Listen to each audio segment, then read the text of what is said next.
Hi ಎಲ್ರಿಗೂ ನಮಸ್ಕಾರ. Welcome back to my channel. ಇದು ಯುಗಾದಿ ಹಬ್ಬದ ವ್ಲಾಗ್ ಆಗಿರುತ್ತೆ. ಸ್ವಲ್ಪ ಲೇಟಾಗಿ ಅಪ್ಲೋಡ್ ಮಾಡ್ತಾ ಇದ್ದೀನಿ. ಹಬ್ಬ ಆಗಿ ಒಂದು 4-5 ಡೇಸ್ ಆದಮೇಲೆ ಹಾಕ್ತಾ ಇದ್ದೀನಿ. ನಾನು ಆಲ್ಮೋಸ್ಟ್ 5 ಡೇಸ್ ಆದಮೇಲೆ ನಾನು ಇವಾಗ ವಿಡಿಯೋನ ಅಪ್ಲೋಡ್ ಮಾಡ್ತಾ ಇದ್ದೀನಿ. ತುಂಬ ದಿನ ಆಯಿತು ವಿಡಿಯೋ ಅಪ್ಲೋಡ್ ಮಾಡಿ.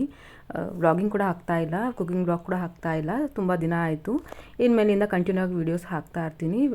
ಕುಕಿಂಗ್ ವ್ಲಾಗ್ ಆಗಿರಲಿ, ಡೈಲಿ ವ್ಲಾಗ್ ಆಗಿರಲಿ, ಎಲ್ಲ ರೀತಿಯೂ ವ್ಲಾಗಿಂಗ್ ಮಾಡಿ ಹಾಕ್ತಾ ಇರ್ತೀನಿ. ಇದು ಯುಗಾದಿ ಹಬ್ಬದ ವ್ಲಾಗ್ ಆಗಿರುತ್ತೆ. ಬೇಗ ಇದ್ದು ಪೂಜೆ ಎಲ್ಲ ಮಾಡಿ ನೋಡಿ, ನಮ್ಮ ಅಕ್ಕ ಎಲ್ಲ ಪೂಜೆ ಎಲ್ಲ ಮಾಡಿ ಬೇಗ ನಮ್ಮ ರಾಜ್ಕುಮಾರ ಜೊತೆಗೆ ಬೇರೆ ಅಲ್ಲಿ ಅಡುಗೆ ದೇವ್ರ ಮನೇಲಿ ಕೂತ್ಕೊಂಡು ನೀರು ಕುಡಿತದೆ, ನಂದು ವಿಡಿಯೋ ಮಾಡು, ಫೋಟೋ ಹೊಡಿ ಅಂತ. ಹಾಗೆ ಹಬ್ಬಕ್ಕೆ ಸ್ಪೆಷಲಾಗಿ ಕಡಲೆಕಾಯಿ ಗೊಜ್ಜು, ಇದನ್ನು ಕಡಲೆಕಾಯಿ ಗೊಜ್ಜು ಅಂತಾದ್ರೂ ಮಾಡ್ಬೋದು, ಇಲ್ಲ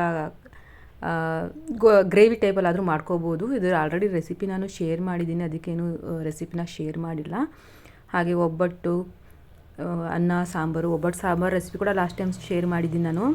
ಈ ಸಲ ಯಾವುದೇ ರೆಸಿಪಿನ ನಾನು ಶೇರ್ ಮಾಡಿಲ್ಲ, ಯಾಕೆಂದರೆ ಇದೆಲ್ಲ ಆಲ್ರೆಡಿ ನಾನು ಶೇರ್ ಮಾಡಿದ್ದೀನಿ. ಅದಕ್ಕೋಸ್ಕರ ಯಾವುದೇ ರೆಸಿಪಿನ ಶೇರ್ ಮಾಡಿಲ್ಲ. ಕೋಸಂಬರಿ ಕೂಡ ಮಾಡಿದ್ದೆ, ನಾನು ಮಾಡಿಲ್ಲ, ಸಾರಿ, ನಮ್ಮ ಅಕ್ಕ ಮಾಡಿದ್ಲು ಒಬ್ಬಟ್ಟು ಸಾಂಬಾರಿದು. ಒಬ್ಬಟ್ಟು ರೆಸಿಪಿ ಕೂಡ ಲಾಸ್ಟ್ ಟೈಮ್ ಶೇರ್ ಮಾಡಿದ್ದೆ ಯುಗಾದಿ ಹಬ್ಬದ ದಿನ. ಲಾಸ್ಟ್ ಇಯರ್ ಯುಗಾದಿ ಹಬ್ಬದ ವ್ಲಾಗಲ್ಲಿ ನೀವು ನೋಡ್ಬೋದು. ಹಾಗೆ ದೇವಸ್ಥಾನಕ್ಕೂ ಕೂಡ ಹೋಗಿದ್ವಿ, ಅದ್ರದ್ದು ಒಂದು ಕ್ಲಿಪ್. ರೇಣುಕಾ ಯಲ್ಲಮ್ಮ ದೇವಸ್ಥಾನದ್ದು ವಿಡಿಯೋ ಇದು ನೋಡಿ.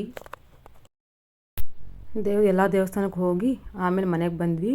ಹಾಗೆ ಮೇಲೆ ಸಾಯಂಕಾಲ ಸ್ಕೂಲ್ ಡೇ ಇತ್ತು, ಅಲ್ಲೂ ಕೂಡ ಹೋಗಿದ್ವಿ.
ಹಾಗೆ ಸಪೋಟ ಜ್ಯೂಸ್ ಮಾಡೋಣ ಅಂತ ನಮ್ಮ ಅಕ್ಕ ಸಪೋಟ ಜ್ಯೂಸ್ ಮಾಡ್ತಾ ಇದ್ದಾಳೆ. ಸಪೋಟ ತೊಗೊಂಬಂದಿದ್ಲು, ಜ್ಯೂಸ್ ಮಾಡ್ತಾ ಇದ್ದಾಳೆ. ಸಿಪ್ಪೆ ಎಲ್ಲ ಚೆನ್ನಾಗಿ ಹಣ್ಣಾಗಿತ್ತು ನೋಡಿ, ಸಣ್ಣ ಹಣ್ಣಾಗಿದೆ. ಸಿಪ್ಪೆ ಎಲ್ಲ ತೆಗೆದುಬಿಟ್ಟು, ಬೀಜ ಎಲ್ಲ ತೆಗೆದುಬಿಟ್ಟು ಜ್ಯೂಸ್ ಮಾಡ್ತಾ ಇದ್ದಾಳೆ. ಸಣ್ಣ ಸಣ್ಣಾಗಿ ಕಟ್ ಮಾಡಿಕೊಂಡು ನೋಡಿ, ಎಲ್ಲ ಮಿಕ್ಸಿ ಜಾರ್ಗೆ ಎಲ್ಲ ಕಟ್ ಮಾಡಿ ಹಾಕ್ಕೊಂಡಿದ್ದಾಳೆ. ನಿಮಗೆ ಸಕ್ಕರೆ ಬೇಕು ಅಂದರೆ ಆಪ್ಷನಲ್, ಸಕ್ಕರೆ ಬೇಕು ಅಂದರೆ ಹಾಕ್ಕೊಳ್ಳಿ. ಇದಕ್ಕೆ ice cream, vanilla ice cream ಹಾಕಿದ್ರು ಕೂಡ ಚೆನ್ನಾಗಿರುತ್ತೆ. ನಿಮ್ಗೆ ಯಾವ ಫ್ಲೇವರ್ ಇಷ್ಟ ಆಗುತ್ತೋ ಆ ಫ್ಲೇವರ್ ಐಸ್ ಕ್ರೀಮ್ ಹಾಕ್ಕೊಂಡು ನೀವು ರುಬ್ಕೋಬೋದು. ಸ್ವಲ್ಪ ಹಾಲು, ಸಕ್ಕರೆ ಇದಿಷ್ಟು ಹಾಕಿ ರುಬ್ಕೊಂಡ್ರೆ ಚೆನ್ನಾಗಿರುತ್ತೆ. ಬೇಕು ಅಂದರೆ ವೆನಿಲಾ ಐಸ್ ಕ್ರೀಮ್ ಹಾಕ್ಬಿಟ್ಟು ಒಂದ್ಸಲ ಟ್ರೈ ಮಾಡಿ, ತುಂಬ ಟೇಸ್ಟಿಯಾಗಿ ಬರುತ್ತೆ. ವೆನಿಲಾ ಐಸ್ ಕ್ರೀಮ್ ಇಲ್ಲ ಚಾಕ್ಲೇಟ್ ಐಸ್ ಕ್ರೀಮ್ ಹಾಕಿದ್ರೂ ಚೆನ್ನಾಗಿರುತ್ತೆ.